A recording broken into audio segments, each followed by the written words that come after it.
ശൈഖുനാവറുകൾ പറയുന്നത്, ഇനി എനിക്ക് പറയാനുള്ളത് നജീബ് പറയും എന്നാണ് എന്നെ പറഞ്ഞുകൊണ്ട് പറയും. ഇതാണ് ഞാൻ പെട്ടെന്ന് കേൾക്കുന്നത്. ആകെ കാളി നാം മനസ്സ് കാളി. എന്തായാലും പറയുന്നത് വല്ലാത്ത പറച്ചിലാണല്ലോ. ഏതാണ്ട് ഒരു അരനൂറ്റാണ്ട് മുൻപ്, കൃത്യമായി പറഞ്ഞാൽ 1981 റബീഉൽ അവ്വൽ മാസത്തിൽ ഉണ്ടായ ഒരു സംഭവം പ്രത്യേകം മനസ്സിൽ നിന്ന് മായാതെ കാത്തു സൂക്ഷിക്കുന്നതും ആ സംഭവമാണ് നുസ്രത്തിലെ ചോദ്യോത്തരമക്തി അടക്കം കേരള സംസ്ഥാന ജമിയത്തുൽ ഉലമാക്ക് വേണ്ടി സംസാരിക്കുന്ന സംസാരങ്ങളടക്കം പൊതുരംഗത്ത് അറിയുന്ന കാര്യങ്ങൾ നിസ്സങ്കോചം പറയേണ്ട ബാധ്യതയെക്കുറിച്ചും ചുമതലയെക്കുറിച്ചും മനസ്സിൻ്റെ അകത്ത് നിന്ന് എപ്പോഴും ബോധനം നൽകിക്കൊണ്ടിരിക്കുന്ന, നിർദ്ദേശം നൽകിക്കൊണ്ടിരിക്കുന്ന വിചാരം. അന്ന് റബീഉൽ അവ്വൽ യോഗമാണ് കരുവാരകുണ്ടിലെ കുട്ടത്തി എന്ന പ്രദേശത്ത് നടക്കുന്നത്. കരുവാരകുണ്ടിൽ ബഹുമാനപ്പെട്ട KT മാനു മുസ്ലിയാർ മർഹൂം, അള്ളാഹു അദ്ദേഹത്തെയും നമ്മയും സ്വർഗത്തിൽ ഒരുമിച്ച് കൂട്ടട്ടെ, അദ്ദേഹമൊക്കെ ഉള്ള ജീവിതകാലത്തുള്ള നമുക്ക് മനസ്സിലാക്കാമല്ലോ, 81 റബീഉൽ അവ്വൽ മാസമാണ്. സമസ്ത കേരള ഇസ്ലാം മത വിദ്യാഭ്യാസ ബോർഡ് റബീഉൽ അവ്വൽ മദ്രസ പരിപാടികളുമായി ബന്ധപ്പെട്ട് ഒരു അറിയിപ്പ് നൽകിയ, സന്ദേശം നൽകിയ ഒരു സമയത്ത് അതുമായി ബന്ധപ്പെട്ട് ആ നാട്ടിലൊരു പ്രശ്നമുണ്ടായി. ആ കുട്ടത്തിയിലെ മദ്രസക്കാർ അവരുടെ സമസ്ത കേരള ഇസ്ലാം മത വിദ്യാഭ്യാസ ബോർഡിൻ്റെ അംഗീകാരം പിൻവലിച്ചു. അന്നവിടെ ജോലി ചെയ്യുന്നത് പൂക്കോട്ടുംപാടം സ്വദേശിയും മഞ്ചപ്പുള്ളി മുഹമ്മദ് മുസ്ലിയാർ മർഹൂം അവർകളാണ്. നമ്മുടെ സമതുല്യരൊക്കെ ശരീക്കാണ്, അവരൊക്കെ ഒരു കൂട്ടുകാരാണ്. നമ്മൾ വണ്ടൂരിൽ പൂക്കോട്ടുംപാടം എന്നാണ് അവരൊക്കെ വിളിക്കാറുള്ളത്. അപ്പം നമ്മളൊക്കെ അദ്ദേഹത്തെ അങ്ങനെയാണ് അറിയുക. അദ്ദേഹമാണ് അന്നവിടെ ജോലി ചെയ്യുന്ന അവിടുത്തെ ഖത്തീബ്. ആ സന്ദർഭം മുതലെടുത്തുകൊണ്ട് അദ്ദേഹം ആ മദ്രസ കേരള സംസ്ഥാന മതവിദ്യാഭ്യാസ ബോർഡ് കൊണ്ട് അംഗീകരിപ്പിക്കാൻ ശൈഖുനയുടെ അടുത്ത് വന്നു. ശൈഖുന പെട്ടെന്ന് തന്നെ അംഗീകാരം നൽകുകയും ആ മദ്രസ വിദ്യാഭ്യാസ ബോർഡിൻ്റെ കീഴിലാവുകയും ചെയ്തു. ഇപ്പം ആ മദ്രസ ഒന്നുമില്ലേ, പറഞ്ഞു വരുമ്പം പറയാമല്ലോ, ആ മദ്രസ ആ ഒരു സന്ദർഭം പറയാം. അന്ന് റബീഉൽ അവ്വൽ യോഗത്തിന് ആ ആവേശത്തിലാണ് ശൈഖുന അവറുകൾ ക്ഷണിക്കപ്പെട്ടത്. ശൈഖുന അവറുകൾ അധ്യക്ഷരും ഈ ഉള്ളവൻ പ്രസംഗകരുമായിട്ടുള്ള ഒരു പരിപാടി റബീഉൽ അവ്വൽ യോഗമാണ്. അവിടെ സംസാരിക്കേണ്ടത് കേരള സംസ്ഥാന ജമിയത്തുൽ ഉലമായെക്കുറിച്ചും അതിൻ്റെ വിദ്യാഭ്യാസ ബോർഡിനെ കുറിച്ചും അതുണ്ടാക്കാനിടയാക്കിയ സാഹചര്യങ്ങളെക്കുറിച്ചും ഒക്കെയാണ്. ഇത് റബീഉൽ അവ്വലിലാണല്ലോ പരിപാടി, നബിദിന യോഗവുമാണ്. പ്രസംഗത്തിൻ്റെ സമയമെടുക്കുമ്പോഴും മനസ്സിൽ വേജാറ് തുടങ്ങി. മൂലയർ 1-2 വാക്ക് പറഞ്ഞ് മൂപ്പർക്ക് പറയുള്ളേ പറഞ്ഞതിന് ശേഷം നിർത്തുമല്ലോ, മൂപ്പർ കഴിയാം. പിന്നെ ഇപ്പം ഞാൻ പറയണല്ലോ, ഇത് നബിദിന യോഗം എങ്ങനെ അങ്ങോട്ട് കൊണ്ടുപോകുമെന്ന ആശങ്ക കൂടി വരികയാണ്. യോഗം സ്വാഗതം തുടങ്ങി മഞ്ചപ്പള്ളി മാമൂലിന് ഒരു കുറേ നേരം സ്വാഗതം പറയുന്നത് ഞാൻ വിചാരിച്ചു.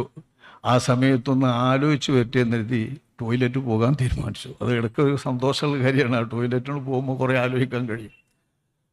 അപ്പം പോകുമ്പോൾ അന്ന് കൂടെ വന്ന കൂട്ടത്തിൽ വണ്ടൂരിൽ നിന്ന് കുറച്ച് ആളുകൾ വന്നിട്ടുണ്ട്. ആ കൂട്ടത്തിൽ നമ്മുടെ കൂറ്റമ്പാറ, അത് പറയുന്നത് വ്യക്തമായി മനസ്സിലാക്കാൻ വേണ്ടിയാണ്. കൂറ്റമ്പാറ എന്താ ഒരു പേര്, കൂറ്റമ്പാറ ഉസ്മാൻ വഹബിയയിൽ എന്ന് പഠിക്കുന്നൊരു വിദ്യാർത്ഥിയാണ് കൂറ്റമ്പാറ ഉസ്മാൻ വലിയ. നമ്മൾ പരപ്പലപ്പള്ളിയിലൊക്കെ നിന്നിരുന്നു. അവർ കൂടെയുണ്ട്. അപ്പം ലേശം സംസാരിക്കുന്ന ഒരാളാണ് അയാൾ. ഞാൻ അയാളെ ഏൽപ്പിച്ചു, ലേശം മൂലഞ്ഞ് വിളിച്ചാൽ നിങ്ങൾ തുടങ്ങിക്കൊണ്ടി ഞാനൊന്ന് കഴിഞ്ഞ് വറ്റാന്ന് പറഞ്ഞാൽ മതി. അങ്ങനെ കാര്യം നിർവഹിച്ചു കൊണ്ടിരിക്കുന്നതിനിടയിൽ പെട്ടെന്ന് മൂലേര പ്രസംഗം തുടങ്ങുകയാണ്.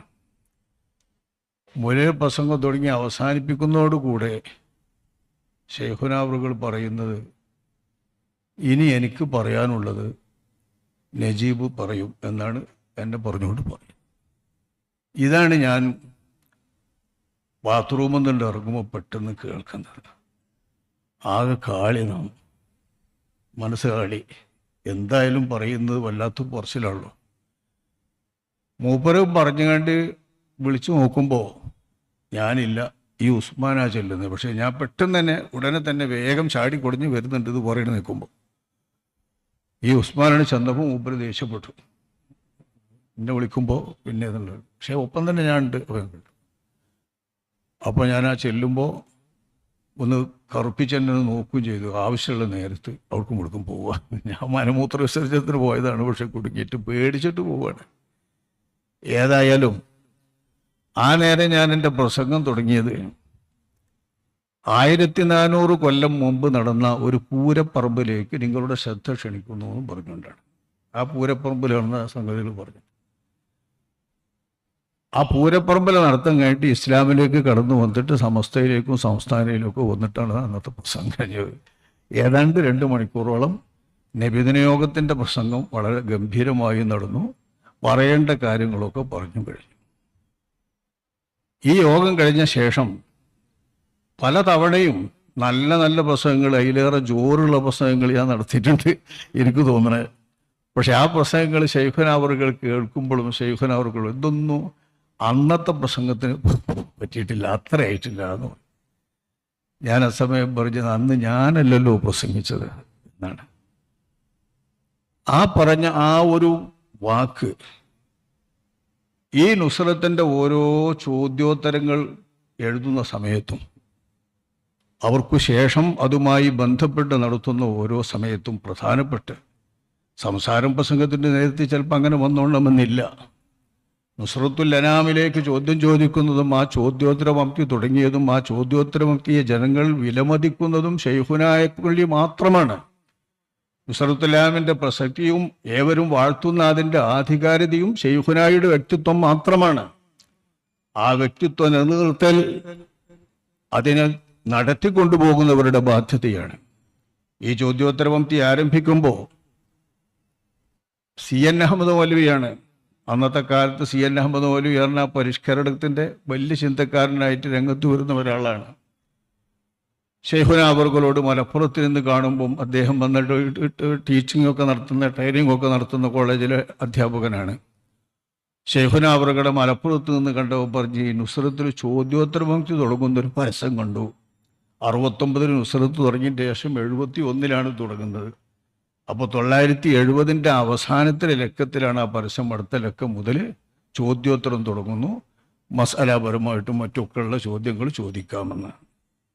ഇത് വായിച്ചിട്ട് CN അഹമ്മദ് മൗലവി പറഞ്ഞു, അത് വമ്പിച്ച ഒരു വലിയ ഭാരമാണ്. ആ ഭാരം വെറുതെ എടുത്തിട്ടുണ്ട്. കാരണം ചോദിക്കുന്നവർക്ക് എന്തു ചോദിക്കാലോ, ചോദ്യം അങ്ങനെ അയക്കല്ലോ അവർക്ക് വേണ്ടിയുള്ളൂ. അത് തുടർന്നു കൊണ്ടുപോകാനും അങ്ങനെ നടത്തിക്കൊണ്ടുപോകാനാണ് പ്രയാസം എന്ന്. ഇത് ഇടയ്ക്കിടെ ചോദ്യോത്തരത്തിൽ എഴുതിക്കുമ്പോൾ തയ്യാറാക്കുമ്പോൾ ശൈഖുനാവറുകൾ CN പറഞ്ഞത് വളരെ ശരിയാ, അങ്ങനെ ഇടയ്ക്കിടയ്ക്ക് ബോധ്യം പറയും. വലിയ ഭാരം തന്നെയാണിത്, വലിയ ചൂട് തന്നെയാണിതെന്ന് എപ്പോഴും ശൈഖുനെ ഇടയ്ക്കിടയ്ക്ക് അനുസ്മരിക്കാറുണ്ട്. ഇതെല്ലാം ഈ ചോദ്യോത്തരം കൈകാര്യം ചെയ്യുന്ന സമയത്ത്, അതുമായി ബന്ധപ്പെട്ടുകൊണ്ട് എഴുതുന്ന സമയത്ത് മനസ്സിൽ എപ്പോഴും കടന്നു വരുന്ന ഒരു സംഗതിയാണ്. പക്ഷേ അവിടുത്തെ പിന്തുണ, അവിടുത്തെ ആത്മീയമായ പിന്തുണ അവിടുന്ന് പറയേണ്ടതാണ് നുസ്രത്തിലൂടെ നമ്മൾ പറഞ്ഞുകൊണ്ടിരിക്കുന്നത്. ഈ ചോദ്യോത്തരമൊക്കെയും അവിടത്തേക്ക് വേണ്ടിയാണ്, അവിടുത്തെ ഫത്വകളാണ്. ഫത്വാ നുസ്രത്ത്, ഫതാവ നുസ്രത്തുൽ അനാം എന്നതിന് പേരിട്ടത് ശൈഖുന ഇട്ട പേരങ്ങിട്ടൂന്നേ ഉള്ളൂ. ഇത് ഫത്വയായിട്ടൊന്നുമല്ല. ചോദ്യോത്തരം എന്നൊരു പംക്തി ഉണ്ടായതുകൊണ്ടാണ് നമുക്ക് ഇത്ര ചോദ്യങ്ങൾ വരുന്നത്. സാധാരണഗതിയിൽ പണ്ടൊക്കെ ഫത്വ എന്ന് പറഞ്ഞാൽ ആളുകൾ തേടി പിടിച്ച് ഓല നാട്ടിലെ പ്രശ്നത്തിനോ കുടുംബത്തിലെ പ്രശ്നത്തിനോ ചെല്ലി മുഫ്തിൻ്റെ അടുക്ക് ചെല്ലുള്ളൂ. എന്നിട്ട് അവരുടെ പ്രശ്നങ്ങൾ അവതരിപ്പിക്കുകയാണ്.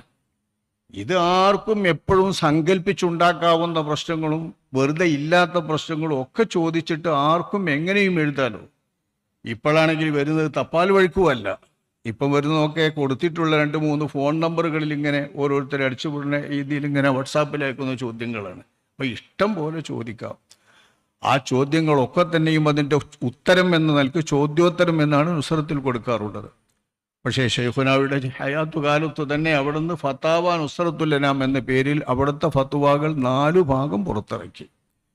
അവിടുന്ന് വഫാത്തായ ശേഷം അത് വേറിട്ടു തന്നെ നിൽക്കാൻ വേണ്ടി സമ്പൂർണ്ണ ഫത്താവ എന്ന പേരിൽ ഈ ഭാഗങ്ങളൊക്കെ ഒന്നിച്ചു കൂട്ടിയതാണ് എന്ന് ധ്വനിപ്പിക്കാൻ വേണ്ടി സമ്പൂർണ്ണ ഫത്താവ എന്ന പേരിൽ ആ പേര് നമ്മൾ മാറ്റി. അങ്ങനെ സമ്പൂർണ്ണ ഫത്താവയാണ് അവരുടേത്.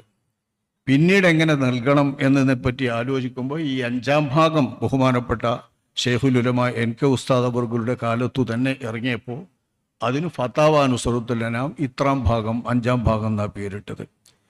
ശേഷം ഇപ്പോൾ ഈ ഫത്താവ നുസ്രത്തുൽ അനാം ഷെയ്ഖുനാക്ക് ശേഷമുണ്ടായതെല്ലാം സമാഹരിച്ച് പ്രസിദ്ധീകരിക്കുക എന്ന തീരുമാനമുണ്ടായ ശേഷവും ആ പേര് തന്നെ നിലനിർത്തി 1-ാം ഭാഗം കുറച്ച് വർഷം മുമ്പ് 2021 നമ്മൾ പുറത്തിറക്കി. ഇപ്പം ഈ 26-ൽ നമ്മൾ പുറത്തിറക്കുന്നത് അതിൻ്റെ തുടർച്ചയായിട്ടുള്ള ഭാഗങ്ങളാണ്. നുസ്രത്ത് മുടക്കം വന്നു. ഇനിയിപ്പോൾ നുസ്രത്ത് പുതുതായി ആരംഭിക്കുകയാണ് ഇൻഷാ അല്ലാഹ്. പുതുതായി ആരംഭിക്കുക എന്ന് പറഞ്ഞാൽ സർക്കാരിൻ്റെ മുടക്കം കഴിഞ്ഞ് വകുപ്പിൻ്റെ മുടക്കം കഴിഞ്ഞിട്ട് പുതിയ രജിസ്ട്രേഷൻ പഴയ തന്നെ പുതുക്കി കിട്ടിയതിൻ്റെ ശേഷം ഇനി നമ്മൾ ആരംഭിക്കുകയാണ് ഇൻഷാ അല്ലാഹ്. അള്ളാഹു അത് മുന്നോട്ട് കൊണ്ടുപോകാൻ തൗഫീഖ് നൽകട്ടെ. അതിൻ്റെ വരി ചേർത്തുകൊണ്ടിരിക്കുന്ന സന്ദർഭമാണിപ്പോൾ. എല്ലാവരും പുതിയ ആവേശത്തിൽ നുസ്രത്തുൽ അനാമിന് വരി ചേരാൻ വേണ്ടി ശ്രദ്ധിക്കണമെന്ന് സാന്ദർഭികമായി ഉണർത്തുകയാണ്. അതുവരെ നിന്ന ഫത്വകളൊക്കെ ഒന്നിച്ച് ചേർത്തുകൊണ്ട് ചോദ്യോത്തരങ്ങളൊക്കെ ഒന്നിച്ച് ചേർത്തുകൊണ്ട് ഇതുവരെ നൽകിയ ഫത്താവ നുസ്രത്തുൽ അനാം എന്ന പേര് തന്നെ നൽകുക എന്ന് നൽകുന്നതാണ്. നൽകുമ്പോൾ മുഫ്തി എന്നൊക്കെ ഓരോരുത്തർ പറയലോ, അതങ്ങനെ പറയുന്നതാണ്. ആധികാരിക ഇതിൻ്റേത് ഷെയ്ഖുനാവിയുടേതാണ്. അതിൽ ചോദ്യോത്തരങ്ങളെല്ലാം ഷെയ്ഖുനാവിയുടെ വഴിയാണ്. അസ്ഹാബുൽ വുജൂഹ് ഇമാം ഷാഫിയുടെ നസ്സുകളിൽ നിന്ന് എടുത്തു പറഞ്ഞുകൊണ്ട് അവർ മസലകൾ പറഞ്ഞാൽ അത് ഷാഫി മദ്ഹബാണ് എന്ന് നമ്മൾ പറയുന്നത്. ഷാഫി ഇമാമിൻ്റെ അഭിപ്രായമാണ് എന്ന് നമ്മൾ പറയുന്നത്. ഷാഫി ഇമാമിൻ്റെ മദ്ഹബായിട്ടാണ് നമ്മൾ നോക്കുന്നത്.